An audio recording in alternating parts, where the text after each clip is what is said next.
Welcome to paper boys TV. Asif నగర్లోని దత్తాత్రేయ కాలనీలో ఉన్నటువంటి ఈ రేణుక ఎల్లమ్మ తల్లి దేవాలయంకి ఇప్పుడు పోతున్నాం. అక్కడ ఉన్నటువంటి గురువు గారిని ఆ గుడి యొక్క విశిష్టత గురించి తెలుసుకుందాం రండి.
నమస్తే అండి. నమస్తే.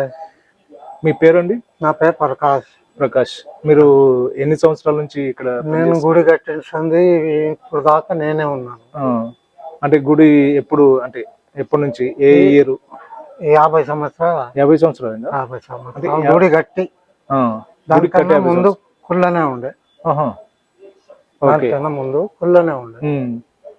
దాని తర్వాత పని స్టార్ట్ చేసి అది చేస్తున్నాను. 50 సంవత్సరాలు. ఇప్పుడు గురుగారు, ఇప్పుడు నేను లోపల చూస్తే చాలా నాకు ఏమంటే జలకరించేసింది. భయంకరంగా నాకు భయం వేసినట్టు అనిపించింది. అట్లానే లోపల అంటే నాగుపాము ఉందని ఉంది సార్. చాలా పెద్ద పాము ఉంది. చాలా పెద్ద పాము. చాలా పెద్ద పాము ఉంది. కానీ మనకు దాని దారి బంద్ చేస్తున్నాం మేము. అది ఎట్లుంది, ఆ గుండు కింద ఉంది. ఈ రాయి లేదా, ఈ రాయి కిందకి ఆడికెళ్ళి తవ్వలేదు. ఆడికెళ్ళి దానికి బంద్ చేసేసినాం. నేను ఇందాక చూశాను, లోపల చాలా హోల్స్ ఉన్నాయి. అంటే దాంట్లో నుంచి నాకు కథలకు ఏదో అనిపించిందండి. అది కనిపిస్తా ఉంటుంది, కథలకి అనిపించింది. సడన్ గా చూసేసరికి అక్కడ ఇది అనిపించలా. అందుకే నేను అడుగుతున్నాను, దీంట్లో నాగపాము ఉందా లేదా అని చెప్పి దాని గురించి అడుగుతున్నాను. ఉంది సార్. గురుగారు, మీరు ఇప్పుడు 50 సంవత్సరాల నుంచి మీరు ఇక్కడే ఉండి దీని యోగక్షేమాలు మీరు చూస్తున్నారు కదా? అవును, చూస్తున్నాం సార్. ఇప్పుడు దీనికి ఫండింగ్ ఎలా? ఇప్పుడు ఎవరు దీనికి? మేము దోస్తులమే చేసుకుంటాం సార్. దోస్తులు బయట వాళ్ళతో ఏం అడగము. వాళ్ళు ఇస్తే తీసుకుంటాం అంతే. ఇంకే వాళ్ళతోనే పోయి ఇంటికి అటు పోయి అడగము. మరి ఎట్లా డెవలప్మెంట్ ఎలా? మీరు దోస్తులు వేసుకుంటే దోస్తులు అంత లేదు కదా, బయట భక్తుల్ని ఏమన్నా? భక్తులు వాళ్ళ ఇష్టం, వాళ్ళు ఇచ్చినప్పుడే తీసుకుంటాం. వాళ్ళకి చెప్పాము. అంటే వాళ్ళు ఇస్తేనే మీరు తీసుకుంటారు, లేదంటే మీరు వాళ్ళని అడగరు? ఓకే. అందుకే కొంచెం ఇంకా డెవలప్మెంట్ అనేది ఎక్కువ కనిపించట్లేదు. చాలా రాయి ఉంది, మొత్తం ఉన్నాయి. ఇంకా సైడ్లకు రాయలు వేయాలి, అంతా డెవలప్ చేయాలి. అందులో డబ్బులు లేక మనం కూర్చున్నాం. ఓకే. ఇప్పుడు ఈ దీని పేరు ఏం చెప్తారు? దీన్ని ఇంకా ఎల్లమ్మ తల్లి. ఎల్లమ్మ తల్లి. ఎల్లమ్మ తల్లి అంటే మరి నాగుపాము కదా? నాగుపాము ఎల్లమ్మ తల్లికే అంటారు.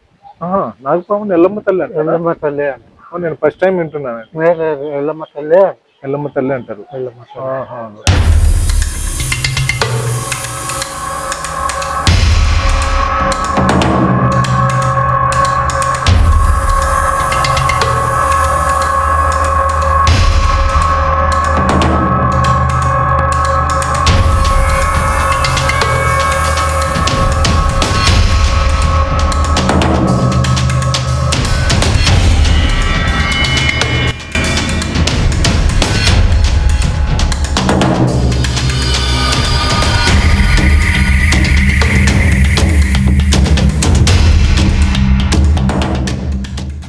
గురుగారు ఇప్పుడు ఇక్కడ భక్తులకు మీరు ఏం చెప్పాలనుకుంటున్నారు ఈ గుడి గురించి కానీ? ఈ గుడి గురించి అన్ని సమస్యలు ఈడ అవుతాయి. ఏది కోరుకుంటే అది కంపల్సరీ అవుతుంది. ఇంకా ఏది అది కాదు. ఎవ్వలకు భయం లేదు. మీరు రక్షణ వేయండి, వేయకపోని మేము అడగము, అంతే, ఇంకేం లేదు. సరే అండి, థ్యాంక్ యూ. మీరు మీ ఇక్కడ రేణుక ఎల్లమ్మ దేవాలయం గురించి చాలా మంచి విశేషాలు చెప్పారు. అసలు మేము కూడా రెగ్యులర్ గా వచ్చి మేము దర్శనం చేసుకుంటాం. మా పిల్లలతో కానీ మా ఫ్యామిలీతో కానీ వచ్చి మేము దర్శనం చేసుకుంటాం. మాకు చాలా బాగా అనిపించింది. అలా లోపలికి వెళ్ళంగానే ఒళ్ళు జలకరించడం కానీ అసలు చూడంగానే కొంచెం భయం అనేది అనిపించింది. కానీ నిజంగా చూస్తుంటే రేణుక ఎల్లమ్మ తల్లి మాకు ఒక మంచి ఏదన్నా కోరుకుంటే మంచి గొప్ప వరం ఇస్తుందని చెప్పి మేము నమ్ముతున్నాం. రెగ్యులర్ గా మేము కూడా వస్తాం, వచ్చి స్వామివారిని దర్శనం చేసుకుని మేము ఇది చేసుకుంటామండి. చాలా థ్యాంక్ యూ, మాకు ఇన్ని సందేశాలు ఇచ్చినందుకు థ్యాంక్ యూ వెరీ మచ్. నమస్తే.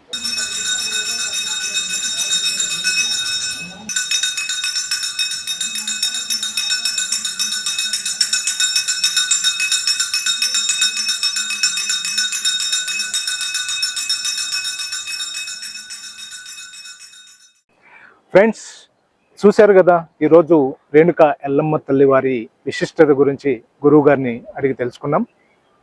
ఈ ప్రకృతి సౌందర్యం మధ్య, ఈ ప్రశాంతమైన గాలి మధ్య ఇక్కడ కొండలు, ఈ అడవి ప్రాంతం లాగా ఉంటుంది.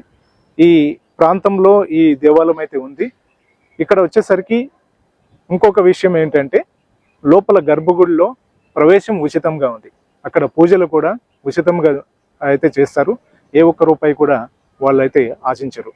ఇక్కడ వచ్చేసరికి ఇంకొక విషయం ఏంటంటే గురువు గారు కూడా చెప్పారు, లోపల ఎవరైతే సంతానం లేని వారు ఎవరైతే ఉంటారో వారికి ఇక్కడైతే మొక్కితే గనక సంతానం కలుగుతుందని చెప్పేసి ఈరోజు గురువు గారు చెప్తున్నారు. అదేవిధంగా బయట వ్యక్తులు కూడా చాలా మంది నాకు చెప్పడం జరిగింది. ఇక్కడ వచ్చేసరికి ఆసిఫ్ నగర్ దత్తాత్రేయ కాలనీలో ఈ గుడి అయితే ఉంది. సో చూశారు కదా, మరిన్ని వీడియోల కోసం చూస్తూనే ఉండండి paper boys TV channel. Sign of.